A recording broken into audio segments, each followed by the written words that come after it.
বন্ধুরা, এই শীতকালে দেশি মোরগ রেসিপিটা খুবই সুন্দর। বাড়িতে বানিয়ে ট্রাই করতে পারেন। কিভাবে বানাবেন দেখে নিন, একদম সহজ সিম্পলভাবে। মাংসটা খালপোস করে নেওয়া হয়েছে, তারপরে মাংসটা এখানে কেটে নেবেন খুব সুন্দর করে। দেখুন কতটা এরমভাবে নেবেন। তারপরে উনুনে হাঁড়ি বসিয়ে দিয়ে বা কড়াই বসিয়ে দিয়ে তেল দিয়ে দেবেন দালচিনি, এলাচ, সেই সঙ্গে দিয়ে দেবেন পেঁয়াজ কুচি। দিয়ে খুব সুন্দর করে একটু ভেজে নেবেন, নিয়ে চিকেনগুলো অ্যাড করে দেবেন মাংসটা, তারপরে দেবেন লবণ, দিয়ে একটু কষিয়ে নেবেন সুন্দর করে। তারপরে দেবেন আদা রসুন বাটা, দিয়ে আবারও বেশ কিছুক্ষণ কষিয়ে নেবেন।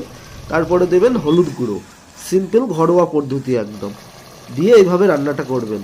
তারপরে দেবেন লঙ্কার গুঁড়ো, দিয়ে আবারও কষাবেন। পরিমাণ মতন জল দিয়ে দেবেন, দিয়ে জলটা গরম হয়ে গেলে আলু দিয়ে দেবেন। একটু বাদে ওপর থেকে গোলমরিচ গুঁড়ো দিয়ে দেবেন, দিয়ে ঢাকনা চাপা দিয়ে দেবেন। শেষে গরম মশলা ছড়িয়ে নামান।